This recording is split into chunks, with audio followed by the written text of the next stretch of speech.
ಪ್ರಧಾನಿ ನರೇಂದ್ರ ಮೋದಿ ಬಡವರ ಉನ್ನತಿಗಾಗಿ ಅನೇಕ ಯೋಜನೆಗಳನ್ನು ರೂಪಿಸಿದ್ದು, ಗ್ರಾಮೀಣ ಪ್ರದೇಶದ ಪ್ರತಿಯೊಬ್ಬರು ಯೋಜನೆ ಸದುಪಯೋಗ ಪಡೆದುಕೊಳ್ಳಬೇಕು ಅಂತ ಬಿಜೆಪಿ ಮುಖಂಡ ಸೀಕಲ್ ಆನಂದಗೌಡ ತಿಳಿಸಿದ್ದಾರೆ.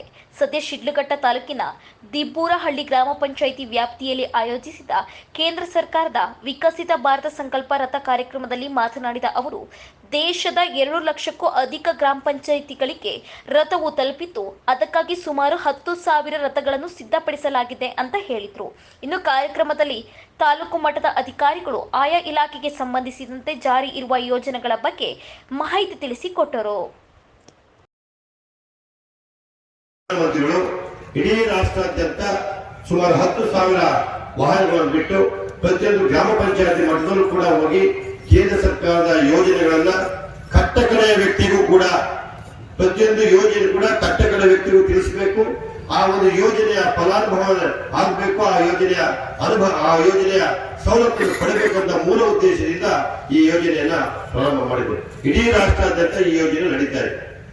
ಇಂತಹ ಒಂದು ಸಂದರ್ಭದಲ್ಲಿ ನರೇಂದ್ರ ಮೋದಿಯವರು ಈ ಒಂದು ದೇಶದ ಕಟ್ಟಕಡೆ ವ್ಯಕ್ತಿಯು ಕೂಡ ಆರೋಗ್ಯವಾಗಿರಬೇಕು, ವಿದ್ಯಾವಂತರಾಗಿರಬೇಕು, 2 ಹೊತ್ತು ಊಟ ಮಾಡಬೇಕಂತ ಹೇಳುವ ಉದ್ದೇಶದಿಂದ ಈ ಎಲ್ಲ ಜನಪರ ಯೋಜನೆಗಳನ್ನ ಗ್ರಾಮೀಣ ಪ್ರದೇಶದ ಜನರಿಗೆ ಕೊಟ್ಟಿದ್ದಾರೆ. ಪ್ರಪ್ರಥಮವಾಗಿ ನಮ್ಮ ಬ್ಯಾಂಕ್ ಮ್ಯಾನೇಜರ್ ಅಲ್ಲಿ ಹೇಳಿದ್ರು, ಸವಿಸ್ತಾರವಾಗಿ ಹೇಳಿದ್ದಾರೆ. ಏನು ಜನ್ಧನ್ ಯೋಜನೆ ಮಾಡಿದ ಉದ್ದೇಶ ಇಷ್ಟೇ, ಪ್ರತಿಯೊಬ್ಬ ವ್ಯಕ್ತಿಯು ಕೂಡ ಬ್ಯಾಂಕ್ ನಲ್ಲಿ ವ್ಯವಹಾರ ಮಾಡಬೇಕು. ಈ ಸರ್ಕಾರದ ಯೋಜನೆಗಳಿಂದ ಬರತಕ್ಕಂಥ ಎಲ್ಲ ಅನುದಾನವನ್ನು ನೇರವಾಗಿ ಅವರ ಖಾತೆಗೆ ಬಂದಾಗ ಯಾವುದೇ ಒಂದು ಸೋರಿಕೆ ಆಗೋದಿಲ್ಲ. ಹಿಂದೆ ಬಹಳಷ್ಟು ಸೋರಿಕೆ ಆಗ್ತಾ ಇತ್ತು, ಆಡಳಿತದಲ್ಲಿ ಬಹಳಷ್ಟು ನಷ್ಟ ಆಗ್ತಾ ಇತ್ತು, ಅವೆಲ್ಲವನ್ನು ಕಡಿವಾಣ ಆಗಬೇಕು ಅಂತ ಹೇಳಿ ಜನ್ಧನ್ ಯೋಜನೆ ಅಂತಂದ್ರೆ. ಅದಾದ ಸ್ವಚ್ಛ ಭಾರತ್ ಯೋಜನೆ ಹೇಳಿದ್ರು ನಮ್ಮೆಲ್ಲ ಅಧಿಕಾರಿಗಳು. ಸ್ವಚ್ಛ ಭಾರತ್ ಯೋಜನೆ ಉದ್ದೇಶ ಇಷ್ಟೇ, ಇವತ್ತು ಪ್ರತಿಯೊಂದು ಮನೆಯಲ್ಲೂ ಕೂಡ ಇಡೀ ರಾಷ್ಟ್ರದಲ್ಲಿ ಪ್ರತಿಯೊಂದು ಮನೆಯಲ್ಲೂ ಕೂಡ ಶೌಚಾಲಯ ಇರಬೇಕು. ಶೌಚಾಲಯದ ಎಷ್ಟು ಅನುಕೂಲ ಆಗ್ತದೆ ವಯಸ್ಸಾದವರಿಗೆ ಅಥವಾ ಹೆಣ್ಣು ಮಕ್ಕಳಿಗೆ ಅನ್ನೋದು ನಮ್ಗೆಲ್ಲರೂ ಗೊತ್ತಿದೆ. ಪ್ರತಿಯೊಂದು ಗ್ರಾಮ ಪಂಚಾಯತಿಗಳು ಕೂಡ ಇವತ್ತು ಬಹಳಷ್ಟು ನಮ್ಮ ತಾಲೂಕಿನ ಗ್ರಾಮ ಪಂಚಾಯತಿಗಳು 100% ಶೌಚಾಲಯ ಆಗಿರುವ ಉದಾಹರಣೆಗಳಿದೆ. ಇದೆಲ್ಲರೂ ಮತ್ತು ಸ್ವಚ್ಛ ಭಾರತ್ ಅಡಿಯಲ್ಲಿ ಇದೆಲ್ಲ ತಂದಿದ್ದಾರೆ. ಅದಾದ ನಂತರ ನಮ್ಮ ಬಹಳಷ್ಟು 20, 30, 40 ವರ್ಷದಿಂದೆಲ್ಲ ಕೂಡ ಸೌದೆ ಇಟ್ಟು ಅಡಿಗೆ ಮಾಡ್ತಾ ಇದೀವಿ. ಎಲ್ಲ ಕೂಡ ನಮ್ಮ ತಾಯಂದರಿಗೆ ಬಹಳಷ್ಟು ಕಷ್ಟ ಆಗ್ತಾ ಇತ್ತು. ಇದೆಲ್ಲ ಮನಗಂಡ ನರೇಂದ್ರ ಮೋದಿ ಅವರು ಒಂದು ಉಜ್ವಲ ಯೋಜನೆ ಕೊಟ್ಟರು. ಪ್ರತಿಯೊಬ್ಬ ಬಡ ಕುಟುಂಬಕ್ಕೂ ಕೂಡ ಇವತ್ತೇನು ಉಜ್ವಲ ಯೋಜನೆಯಲ್ಲಿ ಒಂದು ಗ್ಯಾಸ್ ಮತ್ತು ಗ್ಯಾಸ್ ಉಚಿತವಾಗಿ ಕೊಡ್ತೀವಿ. ಅದನ್ನು ಇವತ್ತೆಲ್ಲರೂ ಕೂಡ ನಾವು ಉಪಯೋಗಿಸ್ತಾ ಇದ್ದೀವಿ. ಆ ಒಂದು ದೃಷ್ಟಿಯಿಂದ ಇವತ್ತು ಪ್ರತಿಯೊಬ್ಬ ವ್ಯಕ್ತಿ ಕೂಡ ಯಾರು ಕೂಡ ಇವತ್ತು ಗ್ಯಾಸ್ ಇಂದ ವಂಚಿತರಾಗಬಾರ್ದು. ಯಾರ್ಯಾರು ಇವತ್ತು ಕೂಡ ನಮ್ಮ ಇಲಾಖೆ ಅಧಿಕಾರಿಗಳು ಕೂಡ ಈಗಲೇ ಕೊಟ್ಟರು ಕೂಡ ಈಗಲೇ ಅದನ್ನ ವಿತರಣೆ ಮಾಡಕ್ಕೆ ಈ ಒಂದು ಕಾರ್ಯಕ್ರಮ ಕೂಡ ವ್ಯವಸ್ಥೆ ಮಾಡ್ಕೊಂಡಿದ್ದಾರೆ.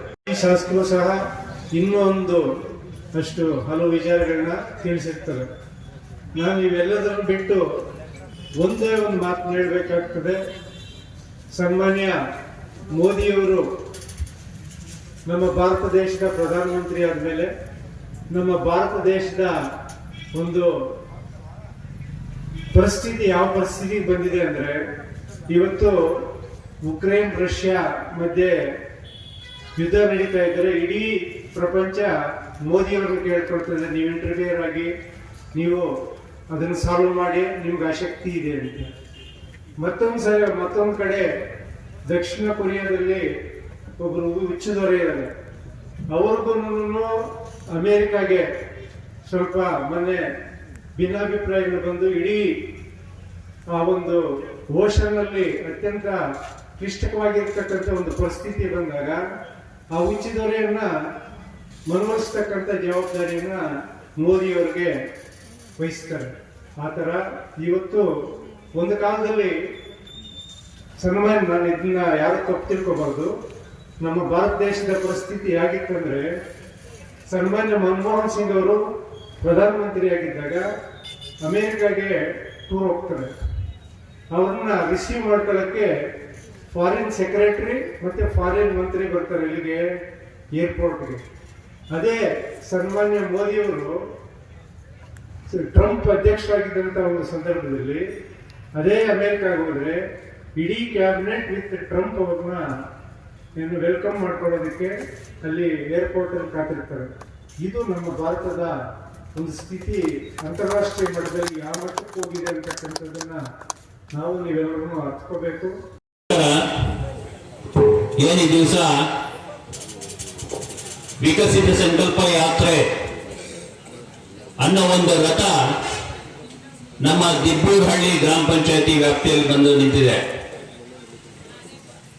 ಈ ಯಾತ್ರೆಯನ್ನ ಸಾಕಾರಗೊಳಿಸಲು ಗ್ರಾಮದ ಮುಖಂಡರು, ಹಿರಿಯರು, ವಿಶೇಷವಾಗಿ ನಮ್ಮ ಮಾಜಿ ರಾಜಣ್ಣವರೇ ಸಾಕಾರಗೊಳಿಸಬೇಕು ಅಂತೇಳಿ ಬ್ಯಾಂಕಿನ ವತಿಯಿಂದ ಈ ಕಾರ್ಯಕ್ರಮವನ್ನ ಆಯೋಜನೆಗೊಳಿಸಿರ್ತಾರೆ. PDO ಆಗಿರ್ಬೋದು, ಬ್ಯಾಂಕ್ ಮ್ಯಾನೇಜರ್ಗಳಾಗಿರ್ಬೋದು, ಗ್ರಾಮದ ಮುಖಂಡರೊಂದಿಗೆ ಚರ್ಚೆ ಮಾಡಿ ಈ ದಿನಾಂಕವನ್ನು ನಿಗದಿ ಮಾಡಿ ವಿಶೇಷವಾಗಿ ನಮ್ಮ ಆಶಾ ಕಾರ್ಯಕರ್ತರು ಹಾಗೂ ಅಂಗನವಾಡಿ ಕಾರ್ಯಕರ್ತರ ಸಮ್ಮುಖದಲ್ಲಿ ಈ ಕಾರ್ಯಕ್ರಮ ಆಗಬೇಕು ಅನ್ನೋ ನಿಟ್ಟಿನಲ್ಲಿ ರೈತ ಬಾಂಧವರನ್ನ ಹಾಗೂ ಬಡ ಕುಟುಂಬದಿಂದ ಯಾರೆಲ್ಲ ಇದ್ದಾರೋ ಅವ್ರನ್ನೆಲ್ಲ ಆಹ್ವಾನ ಈ ಕಾರ್ಯಕ್ರಮವನ್ನ ಹಮ್ಮಿಕೊಂಡಿರ್ತೀವಿ. ಇದ್ರ ಉದ್ದೇಶ ಇಷ್ಟೇ, ನರೇಂದ್ರ ಮೋದಿಯವರ ಮಹತ್ವಾಕಾಂಕ್ಷಿ ಯೋಜನೆ ಆದಂತಹ ಏನೆಲ್ಲ ಬಡ ಕುಟುಂಬದವರಿಗೆ ತಲುಪಬೇಕು ಅನ್ನೋ ನಿಟ್ಟಿನಲ್ಲಿ ಹಳ್ಳಿ ಭಾಗದಲ್ಲಿರ್ತಕ್ಕಂಥ ನಮ್ಮ ರೈತ ಬಾಂಧವರಿಗೆ ಈ ಕಾರ್ಯಕ್ರಮಗಳು ಪ್ರತಿಯೊಬ್ಬರಿಗೂ ಮುಟ್ಟಬೇಕು ಅನ್ನೋ ನಿಟ್ಟಿನಲ್ಲಿ ಈ ಕಾರ್ಯಕ್ರಮಗಳು ಜಾರಿಗೊಳಿಸಿ ಇಷ್ಟೊಂದು ದಿವಸ ಆಗಿದೆ, ಎಲ್ರಿಗೂ ತಲುಪಿದೆಯಾ ಅನ್ನೋ ನಿಟ್ಟಿನಲ್ಲಿ ತಲುಪಿಸ್ತಕ್ಕಂಥ ಕೆಲಸ ಜವಾಬ್ದಾರಿ ಕೇವಲ ಅಧಿಕಾರಿ ವೃಂದದವರಿಗೆಲ್ಲ, ನಮ್ಮ ಗ್ರಾಮದ ಮುಖಂಡರಿಗೂ, ಸದಸ್ಯರಿಗೂ, ಅಧ್ಯಕ್ಷರಿಗೂ, ಉಪಾಧ್ಯಕ್ಷರಿಗೂ, ಅದೇ ನಿಟ್ಟಿನಲ್ಲಿ ಜನಸಾಮಾನ್ಯರಿಗೂ ಈ ಜವಾಬ್ದಾರಿ ಪ್ರತಿಯೊಬ್ಬರಿಗೂ ಈ ಕರ್ತವ್ಯ ಇರ್ತವೆ. ಆ ನಿಟ್ಟಿನಲ್ಲಿ ಇವತ್ತು ನಾವು ಈ ಆಯೋಜನೆಗೊಳಿಸಿರ್ತಕ್ಕಂಥ ಈ ವಿಕಸಿತ ಸಂಕಲ್ಪ ಯಾತ್ರೆಯನ್ನ ದೇಶದಾದ್ಯಂತ ಎಷ್ಟೆಲ್ಲ ಗ್ರಾಮ ಪಂಚಾಯಿತಿಗಳಿದಾವೆ, ಪ್ರತಿ ಗ್ರಾಮ ಪಂಚಾಯಿತಿಗೂ ಹೋಗುವಂತ ಕೆಲಸ, ಈ ರಥ ಏನ್ ನೀವು ನೋಡ್ತಾ ಇದ್ದೀರಿ ಅದು ಪ್ರತಿ ಗ್ರಾಮ ಪಂಚಾಯಿತಿಗೂ ಹೋಗ್ತಾ ಇದೆ. ಸುಮಾರು 10,000 ವಾಹನಗಳನ್ನ ವಿಶೇಷವಾಗಿ ಈ ಕಾರ್ಯಕ್ರಮಗಳನ್ನ ಕಟ್ಟ ಕಡೆಯ ವ್ಯಕ್ತಿಗೂ ತಲುಪತಕ್ಕಂಥ ಕೆಲಸ ಮಾಡಬೇಕು ಅನ್ನೋ ನಿಟ್ಟಿನಲ್ಲಿ ಪ್ರಧಾನಮಂತ್ರಿಗಳಾದ ನರೇಂದ್ರ ಮೋದಿ ಅವರು ಈ ಸಂಕಲ್ಪವನ್ನ ಜೊತೆ ಹಂಚಿಕೊಳ್ಬೇಕು ಅನ್ನೋ ನಿಟ್ಟಿನಲ್ಲಿ ಈ ಕಾರ್ಯಕ್ರಮವನ್ನ ಆಯೋಜನೆಗೊಳಿಸಿರ್ತಾರೆ. ಈಗಾಗಲೇ ಏನೆಲ್ಲ ಕಾರ್ಯಕ್ರಮ ತಗೋಬೇಕು ಅನ್ನೋ ನಿಟ್ಟಿನಲ್ಲಿ ಮಾಹಿತಿಯನ್ನ ತಗೋಬೇಕು ಅನ್ನೋ ನಿಟ್ಟಿನಲ್ಲಿ ಎಲ್ಲ ಅಧಿಕಾರಿ ವೃಂದದವರು, ಮುಖಂಡರು, ನಮ್ಮ ರಾಜಣ್ಣವರು ತುಂಬಾ ಸವಿಸ್ತಾರವಾಗಿ ಹೇಳಿರ್ತಾರೆ.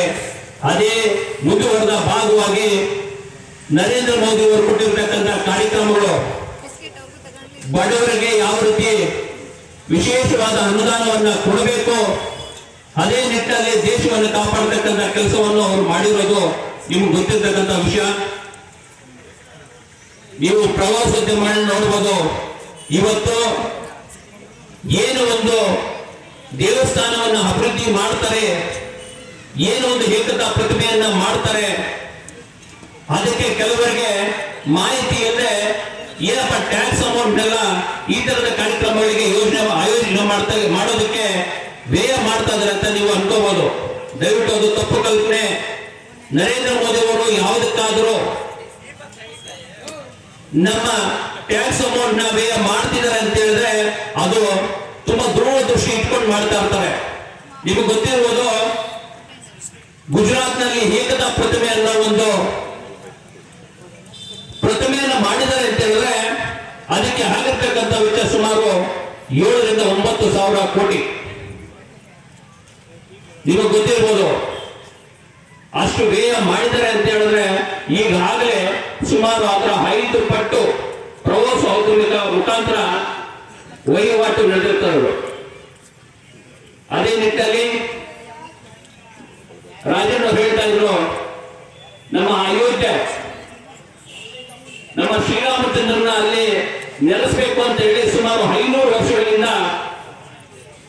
ಯಾರೆಲ್ಲ ಪ್ರಾಣತ್ಯಾಗ ಮಾಡಿ ಕಾನೂನು ಅಡಿಯಲ್ಲಿ ಹೋರಾಟವನ್ನು ಮಾಡಿ ಪ್ರತಿಭಟನೆ ಮಾಡಿ ಸುಮಾರು ಜನ ಇಲ್ಲಿಂದನೇ ಹೋಗಿರ್ತಾರೆ, ಆ ಪ್ರತಿಭಟನೆಯಲ್ಲಿ ಪಾಲ್ಗೊಂಡಿರ್ತಾರೆ. 500 ವರ್ಷಗಳ ಆ ಕಷ್ಟವನ್ನು ಕಂಡಂತ ನರೇಂದ್ರ ಮೋದಿ ಅವರು ಕೇವಲ 2 ವರ್ಷದಲ್ಲಿ, ಅದು ಕಾನೂನು ಅಡಿಯಲ್ಲಿ ಯಾರೊಬ್ಬರಿಗೂ ಮನಸ್ಸಿಗೆ ನೋವು ಮಾಡದೆ ಇವತ್ತು ಅಯೋಧ್ಯೆಯಲ್ಲಿ ದಿವ್ಯವಾದ ರಾಮ ಮಂದಿರ ನಿರ್ಮಾಣ ಆಗಿರ್ತದೆ. ನಿಮಗೆ ಗೊತ್ತಿದೆ, ಈಗಾಗಲೇ ಅದಕ್ಕೆ ಸಂಬಂಧಪಟ್ಟ ಅಯೋಧ್ಯೆಯಿಂದ ಬಂದಿರತಕ್ಕಂತ ಮಂತ್ರಾಕ್ಷತೆ ಪ್ರತಿ ಹಳ್ಳಿಗೂ ಪ್ರತಿ ಮನೆಗೂ ತಲುಪತಕ್ಕಂತ ಕೆಲಸ ನರೇಂದ್ರ ಮೋದಿ ಅವರು ಮಾಡಬೇಕು ಅನ್ನೋ ನಿಟ್ಟಿನಲ್ಲಿ ಜಾತ್ಯತೀತವಾಗಿ ಪಕ್ಷಾತೀತವಾಗಿ ಎಲ್ಲರೂ ಇದರಲ್ಲಿ ಪಾಲ್ಗೊಳ್ಳಬೇಕು ಅನ್ನೋ ನಿಟ್ಟಿನಲ್ಲಿ ಈ ಕಾರ್ಯಕ್ರಮವನ್ನ ಆಯೋಜನೆ ಮಾಡಿರ್ತಾರೆ. ಇದೇ ತಿಂಗಳ 22ನೇ ತಾರೀಕು ಶ್ರೀರಾಮನ ಪ್ರಾಣ ಪ್ರತಿಷ್ಠಾಪನೆ ಬೆಳಗ್ಗೆ 10 ರಿಂದ 5 ಗಂಟೆ ಒಳಗಡೆ ಆಗುತ್ತೆ. ಆ ದಿನ ನಾವೆಲ್ಲರೂ ನಮ್ಮ ಗ್ರಾಮಗಳಲ್ಲಿ ಶ್ರೀರಾಮನ ದೇವಸ್ಥಾನದಲ್ಲಿ ಹಬ್ಬದ ವಾತಾವರಣ, ಪ್ರತಿಯೊಬ್ಬರು ಹಬ್ಬ ಮಾಡುವ ಮೂಲಕ ಈ 500 ವರ್ಷಗಳ ಕಷ್ಟವನ್ನ ಏನು ನಮ್ಮ ಸೌಭಾಗ್ಯ ನಾವು ಬದುಕಿರ್ಬೇಕಾದ್ರೆ ಇವತ್ತು ರಾಮನ ಪ್ರತಿಷ್ಠಾಪನೆ ಆಗ್ತಾನೆ. ರಾಮ ಮಂದಿರವನ್ನ ನೋಡುವಂತ ಅದೃಷ್ಟ ನಮಗೆ ಬಂದಿದೆ. ಅವತ್ತು ಎಲ್ಲಾ ಮನೆಯಲ್ಲೂ ಹಬ್ಬದ ವಾತಾವರಣದ ರೀತಿಯಲ್ಲಿ ಹಬ್ಬವನ್ನು ಆಚರಿಸುವ ಮುಖಾಂತರ ಒಂದು 5 ದೀಪವನ್ನು ಹಚ್ಚೋದು. 5 ದೀಪ ಯಾಕೆ ಹಚ್ತೀವಿ ಅಂತ ಹೇಳಿದ್ರೆ ಅದಕ್ಕೆ ಪಟ್ಟಿರ್ತಕ್ಕಂಥ ಕಷ್ಟ ಸುಮಾರು 500 ವರ್ಷಗಳು. ಹಾಗಾಗಿ ಆ ದಿನವನ್ನು ನಾವು ಸಡಗರದಿಂದ ಸಂಭ್ರಮದಿಂದ ಆಚರಿಸಬೇಕು ಅಂತ ಈ ವೇದಿಕೆ ಮುಖಾಂತರ ನಿಮ್ಮಲ್ಲಿ ಬೇಡ್ಕೊತೀನಿ. ಈ ಕಾರ್ಯಕ್ರಮವನ್ನ ಇಲ್ಲಿ ಆಯೋಜನೆಗೊಳಿಸಲಿಕ್ಕೆ ಯಾರೆಲ್ಲ ನಮ್ಮ ಅಧಿಕಾರಿ ವೃಂದದವರು, ವಿಶೇಷವಾಗಿ ಬ್ಯಾಂಕ್ ಮ್ಯಾನೇಜರು, PDO ಅವರು, ಅವರಿಗೆಲ್ಲ ಮತ್ತೊಮ್ಮೆ ನಿಮ್ಮೆಲ್ಲ ಪರವಾಗಿ ವಂದನೆಗಳನ್ನು ನಮಿಸ್ತಾ ಈ ಕಾರ್ಯಕ್ರಮಗಳನ್ನು ನಾವು ಏನೇನು ತಿಳ್ಕೊಂಡಿದ್ವಿ ಇಲ್ಲಿಗೆ ಸೀಮಿತಗೊಳಿಸದೆ ನಾವು ನಮ್ಮ ಹಳ್ಳಿ ಭಾಗದಲ್ಲಿ ಯಾರೆಲ್ಲ ಇದ್ದಾರೆ ಅವರಿಗೆ ತಲುಪಿಸ್ತಕ್ಕಂಥ ಕೆಲಸ ಮಾಡಬೇಕು. ಅದು ನಮ್ಮ